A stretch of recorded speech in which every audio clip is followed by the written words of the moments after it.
फिर एसएससी के जितने भी एस्पिरेंट हैं वो एसएससी सीजीएल, सीएचएसएल, एमटीएस ये तीनों का फॉर्म एक साथ भर रहे हैं। तो यहाँ पे हम देखते हैं आपसे कि आपका जो ऑनलाइन एप्लीकेशन का जो डेट है 26/6/2025 से 24/7/2025 तक। वहीं आप सीएचएसएल के फॉर्म के 2-3 दिन बाद तक भी आप एमटीएस का फॉर्म अप्लाई कर सकते हैं, भर सकते हैं। लास्ट डेट है आपका एप्लीकेशन भरने का वो 24/7/2025। और फ़ी पेमेंट जो है, फ़ी पेमेंट वो है आपका 25/7/2025 तक। इसमें बस आपको एक दिन एक्स्ट्रा मिल रहा है अपने फ़ी पेमेंट को कंप्लीट करने के लिए। अगर आपने फ़ी पेमेंट आपने फॉर्म भर दिया, अगर आप फ़ी पेमेंट नहीं कर पा रहे तो आपका फॉर्म मान्य नहीं होगा, वो रद्द कर दिया जाएगा। और जो विंडो करेक्शन है वो आपका ओपन होगा 29/7/2025 से 31/7/2025 तक। सिर्फ 3 दिन मिल रहे हैं आपको अपने एप्लीकेशन में सुधार के लिए। तो अच्छे से फॉर्म भरिएगा या फिर भरवाइएगा कि उसमें कोई गलती ना हो। और आपका जो टियर 1 का एग्ज़ाम है, जो कि कंप्यूटर बेस्ड होता है, वो 20 सितंबर से 24 अक्टूबर 2025 तक है। सीएचएसएल में तो आपका 8 सितंबर से 18 सितंबर तक एग्ज़ाम है, जिसमें आपका मेंस का एग्ज़ाम 2026 के फरवरी-मार्च में होगा। और इसमें टियर 2 का एग्ज़ाम, एमटीएस में टियर 2 का एग्ज़ाम के बारे में कोई जिक्र नहीं है। तो अब देखते हैं कि एग्ज़ाम कब होता है। सितंबर में 20 सितंबर से 24 अक्टूबर तक कैसे एग्ज़ाम होता है, टोटल पूरा 1 महीने से भी ज़्यादा है। तो अब हम आगे बढ़ते हैं और आप फॉर्म भर सकते हैं ssc.gov.in पे। यहाँ पे जाके आप अपने फॉर्म को, इसी वेबसाइट से आप जाके फॉर्म को फिलअप कर सकते हैं। पहले जो वेबसाइट था www.ssc.nic, उस पर आप जाके लॉगिन मत कीजिएगा।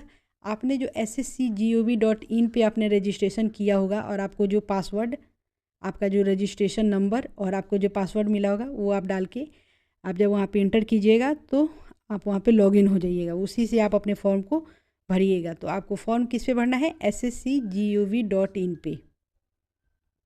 तो गर्ल्स का फ़ी नहीं लगता है, बॉयज़ का लगता है, आई थिंक 100 रुपीज़ है। तो आप देख लीजिएगा। और एजुकेशन की बात करें तो आप बस 12th, सॉरी ये सीएचएसएल की बात थोड़ी हो रही है, ये तो एमटीएस की बात हो रही है ना। तो आपका 10th पास होना चाहिए। अगर आपके पास 10th की डिग्री है तो आप एमटीएस के लिए अप्लाई कर सकते हैं।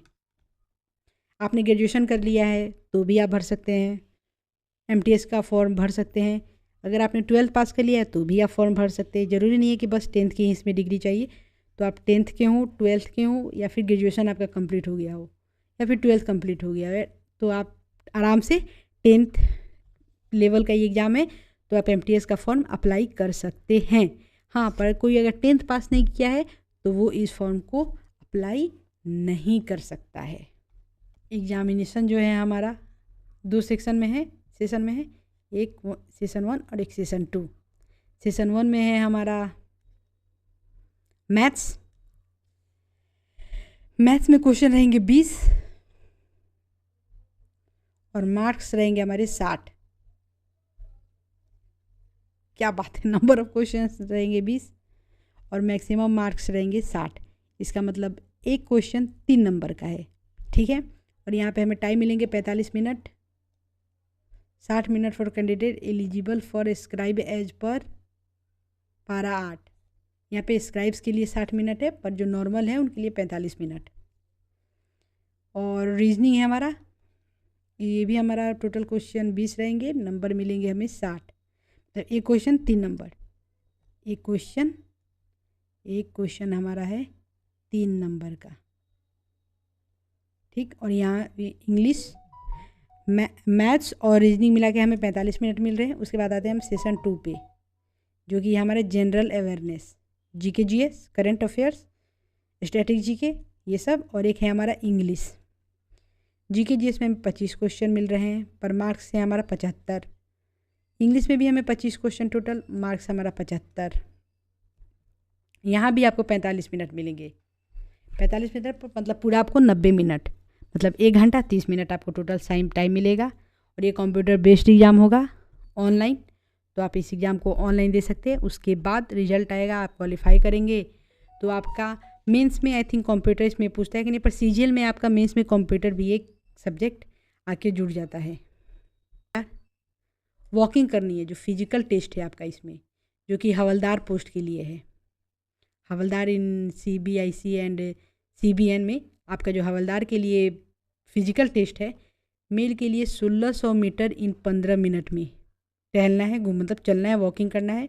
और फीमेल के लिए 1 किलोमीटर 20 मिनट में। इसमें फिजिकल भी है जो कि हवलदार के लिए है। और मेल का जो हाइट है 157.5 सेंटीमीटर, और चेस्ट चाहिए 21 सेंटीमीटर फुली एक्सपेंडेड विथ। और आप मैक्सिमम फुला सकते हैं 5 सेंटीमीटर, मैक्सिमम फुला सकते हैं 5 सेंटीमीटर। और यहाँ पे फूलने के साथ आपका चेस्ट होना चाहिए 81 सेंटीमीटर। ये सिर्फ लड़कों का होता है। फीमेल में आपका हाइट चाहिए 152 सेंटीमीटर, और वेट चाहिए आपका 48 kg। आपको आपके एग्जामिनेशन में 2 कलर फ़ोटो लेके जाना है, ठीक है। और उसके साथ आपके पास आईडी प्रूफ के रूप में क्या होना चाहिए? Voter ID card, driving licence, PAN card, passport, ID card issue. पर मैं आपसे कहूँगी कि आप एग्जामिनेशन हॉल में जा रहे हैं तो आप अपना आधार कार्ड ही लेके जाएं, वो सबसे अच्छा रहेगा। क्योंकि यहाँ पे हम देख रहे हैं कि एसएससी अपने हर एक चीज़ में आधार ऑथेंटिकेशन, आधार लागू कर दिया है। तो इसलिए मैं बोलूँगी कि आप आईडी प्रूफ में आपके पास आधार है तो आप आधार लेके ही जाइए। ऐसा बिल्कुल मत समझिएगा कि मैंने एमटीएस का भी फॉर्म भर दिया, एमटीएस का भी फॉर्म भर दिया, सीएचएसएल का भी फॉर्म भर दिया, यहाँ तक कि मैंने सीजीएल का भी फॉर्म भर दिया। अब एमटीएस का सिलेबस अलग होगा, सीएचएसएल का सिलेबस अलग होगा, सीजीएल का सिलेबस अलग होगा। कुछ अलग नहीं है। एमटीएस के भी क्वेश्चन इतने हार्ड आ जाते हैं कि लगता है वो सीजीएल के लेवल के एग्जाम के हैं। तो इसलिए सिलेबस सबका सेम है, तो आप अच्छे से तैयारी कीजिए। तो आई होप वीडियो आपको अच्छी लगी हो। तो वीडियो आपको अच्छी लगी हो तो मेरे चैनल को लाइक, सब्सक्राइब एंड शेयर जरूर कीजिएगा। और आप तैयारी बहुत अच्छे से कीजिए, क्योंकि अगस्त में आपका सीजीएल का, सितंबर में आपका सीएचएसएल का, और आई थिंक सीएचएसएल बीतने के बाद आपका एमटीएस का भी एग्ज़ाम कंडक्ट करा लिया जाएगा। सभी के डेट आ चुके हैं। तो best of luck, thank you, bye.